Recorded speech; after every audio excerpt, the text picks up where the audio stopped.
Welcome back to an episode of car talk. हमारे viewer हैं अशर साहब लाहौर से। उन्होंने हमारे से सवाल किया है कि पाकिस्तान के अंदर अभी कल्चर तो आ रहा है अपार्टमेंट लिविंग का, लेकिन इसके अंदर कोई प्रॉपर तरीके से उसकी कोई इस तरह बायलॉज नहीं है, प्रॉपर उसकी कोई लेजिस्लेशंस नहीं है। इसके अंदर अपार्टमेंट जब बनेंगे उसके बाद में मेंटेनेंस कौन करेगा, कमेटी कैसे बनेगी, वो क्या उसके चार्जेस होंगे, सब कुछ जो काफ़ी सारी चीज़ होती हैं जो कि अपार्टमेंट लिविंग के अंदर इंपॉर्टेंट होती हैं। वो कहने हैं कि अभी पाकिस्तान के अंदर इतना कुछ इसका है नहीं है सिस्टम बना हुआ। तो आइए बात करते हैं कब तक बनेगा और कब तक इन चीज़ें बेहतर होंगी।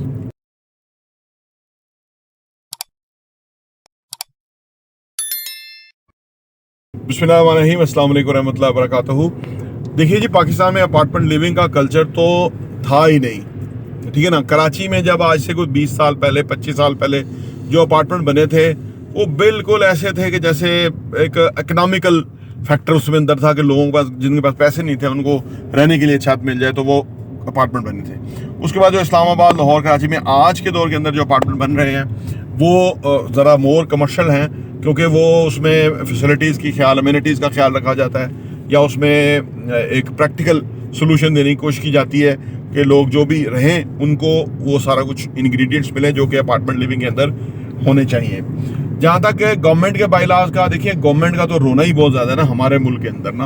हमारे मुल्क के अंदर तो आप देखें ना, आज भी वो SHO जो है उसको उधर जो महल्ले के या उधर उस थाने के आसपास जो गुंडे हैं वो स्पॉन्सर करते हैं, वो पैसा देते हैं तो पुलिस पेट्रोलिंग होती है। अदरवाइज वो पुलिस को इतने पैसे मिलते हैं कि पता नहीं, रात के 135 रुपये गाड़ी के पेट्रोल डलवाने के लिए मिलते हैं। ग्राउंड रियलिटीज़ कहाँ है, वो कवानीन कहाँ हैं? ये बड़ी बदकिस्मती है। अच्छा, ये 75 सालों में नैले दैले हुक्मरान और जो जिन्होंने पैदा किए थे वो एस्टेब्लिशमेंट भी नाहल, जिन्होंने ऐसे हुक्मरान या लीडर पैदा किए, नवाज शरीफ, जरदारी, ये जो इस तरह के पैदा किए थे, इनका तो आप सोचिए कि इनका जो है ना, इनका वो मिजाज ही नहीं था मुल्क बनाने वाला, कवानीन बनाने वाला। हालांकि इन्होंने तो MNAs को गलियां नालियों के उसके ऊपर लगा दिया ना। हालांकि MNAs, सेनेटर्स, इनका काम है कानून साजी करना, जो कि इस मुल्क के अंदर नहीं थी। अंग्रेज का जो कानून चल रहा है वही चल रहा है, उसको बेहतर करना था। अच्छा, वो ना हो सका तो फिर आप सोचिए कि हर शोबा जो है वो अपने अपने मुंह अपनी तौर पे ही ना वो कायम हो गया, चलना शुरू हो गया, खुलना शुरू हो गया। हाउसिंग सोसाइटियाँ इलीगल बनना शुरू हो गई, गलत तरीके से डेवलपमेंट हो गई। अदारे उधर हराम खाते रहे, उनके साथ मिलकर उनको रोक सकते थे। सिर्फ उन्होंने पुलिस को लेके आना था, उन्होंने कहा जी काम बंद कर दो, लेकिन वो उनके साथ मिलके वो हराम खाते रहे अदारे। पुलिस भी खाती रही, CDA, LDA, RDA, इनके लोग जो है वो खाते रहे, और वो सिलसिला जारी है, क्योंकि हराम इस मुल्क के अंदर बदकिस्मती से बड़ा लजीज लोगों को महसूस होता है। बदकिस्मती है, हालांकि मुसलमान मुल्क है, 99.9% लोग जो मुसलमान हैं, आप सोचिए। तो इसके बावजूद आलम यह है। और जो हराम खाने वाले रिश्वतखोर करप्ट ऑफिसर होंगे उनकी इज्जत भी ज़्यादा होगी। वो जो जनरल बाजवा लोगों को प्रोटेक्ट करता फिरता था ना कि इनके 1100 अरब माफ़ कर दो, कि भाई इससे क्या फ़र्क पड़ता है, कि भाई वो जैसे उसके बाप का मुल्क था तो वो उसने माफ़ कर दिया और वो खुद भी लूट लाट के ले गया। तो ये क्या है, ये इस मुल्क के साथ अब तक होता हुआ अनफॉर्चुनेटली होता आ रहा है। अब आज हाउसिंग सोसाइटी के अंदर की बात है ये कि अपार्टमेंट की जो बायलॉज है वो क्या होंगे, या जिन्होंने उदाहरण ने बनाया था उन्होंने तो कोई बनाए नहीं। अच्छा, फिर जो मार्केट के अंदर कुछ सारे लोग खराब तो नहीं, अच्छा लोग भी काम करने वाले, अपार्टमेंट बनाने वाले हैं।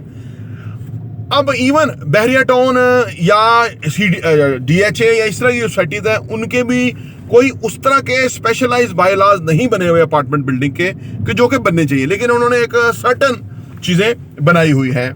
मेंटेनेंस की कैसे होंगे, टेक केयर कौन करेगा, ऑनरशिप के राइट्स, ये सारे कुछ जो है उन्होंने फिर कुछ ना कुछ किया हुआ है। लेकिन इससे ज़्यादा जो पाकिस्तान में इम्पॉर्टेंट चीज़ है ना, वो ये कि अगर कोई अच्छे कारोबारी साख के लोग जो है वो अपार्टमेंट बनाएंगे ना, तो वो उसमें अखलाकी पहलू को भी मद्देनजर रखेंगे, उसके अंदर इंसानियत के पहलू को भी मद्देनजर रखेंगे, उसके अंदर बाकी चीज़ों को मद्देनजर रखेंगे। और फिर उनकी सबसे बड़ी बात यह है कि वो जो काम करेंगे उसमें जो वो प्रॉफिट लेंगे वो तो इतना नहीं होगा जितना कि उनकी साख अगर अच्छी बनेगी तो उसका उनको कई गुना फायदा होगा।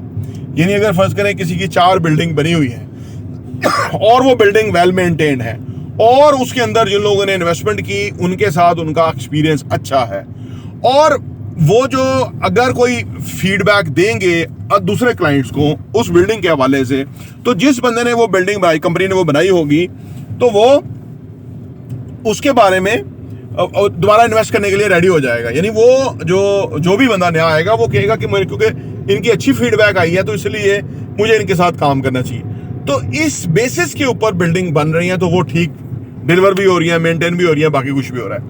अदरवाइज अगर कोई फर्ज करें कि वो कम लगा के ज्यादा प्रॉफिट लेके कुछ कर कुर के निकल जाता है, तो उसको पकड़ने के या उसके बाइलास के अंदर कोई खास वो चीज नहीं है। अच्छा, अब ये देखें कि ये मैं अर्ज कर रहा हूं कि ये वो शोबा है कि जिसके अंदर लोगों ने करोड़ों अरबों रुपया कमाया है।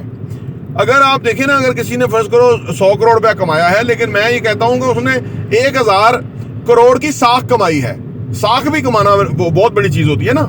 बिजनेस में आपकी रेपो ही असल चीज होती है, पैसा इंपॉर्टेंट इतना नहीं होता। तो फिर आपने अगर फर्ज करो 100 करोड़, तो वैसे आपने 4 सालों में कमा लिया, और उससे 5 साल पहले आपकी कोई हैसियत ही नहीं थी। यानी आप एक सरकारी मुलाजिम थे, या आप बैंकिंग में थे, या आप किसी और जगह थे जहां आपको थोड़ी सी तनख्वाह मिलती थी। अब आपने 4-5 सालों में अपनी एक साख इस्टेब्लिश कर ली, और उसके ऊपर आप 100 करोड़ की टर्नओवर कर रहे हैं, या इस तरह से आप कर रहे हैं। तो वो कोई बेवकूफ ही होगा, कम ज़र्फ ही होगा कि जो अपनी साख को मद्देनजर ना रखे और अगलों के साथ गलत काम करना शुरू कर दे। यानी बिल्डिंग को मेंटेन ना करे, लोगों को तंग करे, उनको कहे जी स्टील के रेट बढ़ गए, अब तुम भी रेट पैसे मुझे बढ़ाना शुरू कर दो। यानी वो बेवकूफ ही होगा कि अपने उसके साथ खेल रहा होगा। तो कारोबार बुनियादी तौर पे एक दफा का नहीं होता। कारोबार होता है कि एक कस्टमर आपके साथ अगर आ जाए, तो वो फिर कस्टमर कहीं जाए ही ना और दूसरे को भेजे कि यार ये लोग ठीक है, इनके साथ आप काम करो। तो ये तो पाकिस्तान में बिजनेस हो रहा है इस वाले म्यार पे। यानी आज से पिछली सदी में भी इस तरह ही हो रहा था, आज भी इधर ही हो रहा है, ऐसे ही हो रहा है। हालांकि होना तो ये चाहिए कि ऐसे कवानीन सरकारी सतह पे पूरे मुल्क के अंदर इम्प्लीमेंट हों कि जिसकी वजह से जो भी कोई कमिटमेंट कर रहा है उसको मनोवन पूरा करे। और अगर 10 में से 3 लोग नहीं करते हैं या 4 लोग नहीं करते हैं, तो वो पनिशेबल हो कि भाई उन्होंने लोगों को कमिटमेंट की, उनसे इन्वेस्टमेंट कराई और उन्होंने उसको ऑन नहीं किया, लिहाजा उनको ये पनिश है, ये इतना जुर्माना, इतनी सजा है, जो भी है।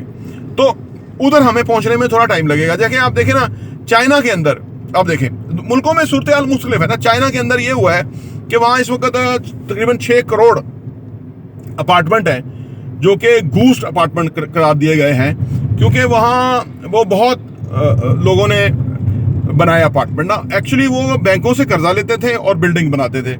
तकरीबन 54 ऐसे टाउन्स हैं, छोटे शहर हैं 54, जहाँ पे ये 6 करोड़ अपार्टमेंट बने हुए हैं, बिल्डिंग्स, और खाली हैं। तो वो जो है, जो अब हुआ ये कि वो जो जिन्होंने कर्जा लिया, अब जबकि लोग पैसा नहीं दे रहे, वो खरीद नहीं रहे, और वो अगर किसी ने खरीदा था तो वो आगे नहीं दे पा रहे उसकी पेमेंट, तो वो खाली हैं, उधर कोई रह नहीं रहा। तो गवर्नमेंट ने देखा कि बड़ी बड़ी कंपनियां जो हैं वो कितनी हैं जो इसके अंदर इन्वॉल्व है, तो 30 बड़ी कंपनियां थी। 30 में से 20 ऐसी कंपनियां थी जिन्होंने गवर्नमेंट से कर्जा अपनी नेटवर्थ से ज्यादा ले लिया था। यानी जितने उनके एहसासे थे या प्रोजेक्ट वगैरह थे। होता तो ये ना कि अगर फर्ज करो बंदा कोई गड़बड़ करे, जैसे वो बिल्डिंग खड़ी हुई है, तो उसको बेच के तो लोगों को पेमेंट, बैंकों को पेमेंट की जा सकती है। लेकिन पता लगा कि उन्होंने अपनी जो जितने उनके अपार्टमेंट रेडी थे उससे भी ज्यादा कर्जे ले लिए हुए हैं। तो अब उन्होंने इसको, अब कवानीन बन रहे हैं वहाँ चाइना में बन रहे हैं कि भाई उस बंदे, उस किसी भी बिल्डर को उतना कर्जा मिलेगा बैंकों से कि जितनी उसकी नेटवर्थ होगी या जितना उसकी स्टैंडिंग होगी, उससे ज्यादा नहीं। तो ये नहीं अर्ज करने का मतलब यह कि चाइना जिसकी इकोनॉमी में 29% रियल एस्टेट का हिस्सा है, हिंदुस्तान की इकोनॉमी में 7% रियल एस्टेट का हिस्सा है, पाकिस्तान की इकोनॉमी में रियल एस्टेट का हिस्सा शायद 4-5% से ज्यादा नहीं है। तो चाइना में 29% जो है रियल एस्टेट का हिस्सा है उनकी नेशनल जीडीपी के अंदर। तो लेकिन अब उस लेवल पे कोई क्राइसिस डिफरेंट लेवल पे आप निकल गया, वो मैं किसी और वीडियो में आपके साथ तफसीलात शेयर कर दूंगा।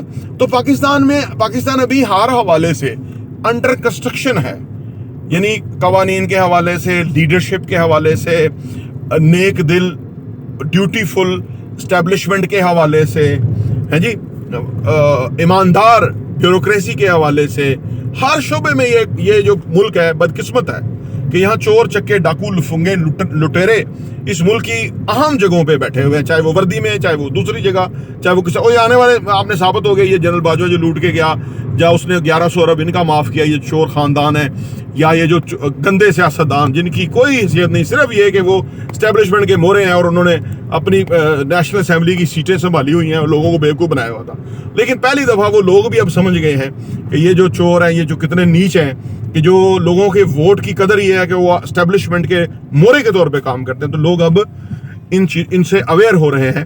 तो पाकिस्तान में ये बहुत सारे कवानीन, बहुत सारा काम होने वाला है हमारे मुल्क के अंदर। और अब ये जो जितना भी अब खींचातानी है उसके अंदर क्राइसिस क्रिएट हो गया है, उसके अंदर लोगों की बहुत सारी आंखें खुली हैं कि इन्होंने मुल्क को ऐसा बनाया हुआ था कि जो सिर्फ इनकी जेब तक, इस मुल्क की टोटल काम यह था कि एस्टेब्लिशमेंट और गंदे किरदारों और गंदे खानदानों की जेबें भरना। इसके अलावा इस मुल्क के लोगों का काम करने का कोई काम, कहाँ टैक्स खर्च होता है, किसकी अय्याशी में जाता है, मरी में खाने जाते हैं, जरदारी के घोड़े क्या घास खाते हैं, मुरब्बे खाते हैं, किसी को पूछने की जरूरत नहीं थी। अब ये सारी चीजें आया हो रही हैं लोगों की नजरों में, और यही चाहिए था कि लोगों की नजरों में ये चोर गंदे लोग आया हो जाए, ताकि पाकिस्तान के अवाम जो है वो समझ जाए कि कौन गलत है और कौन सही है। प्रॉप 2 इंटरव्यू देखने का बहुत बहुत शुक्रिया।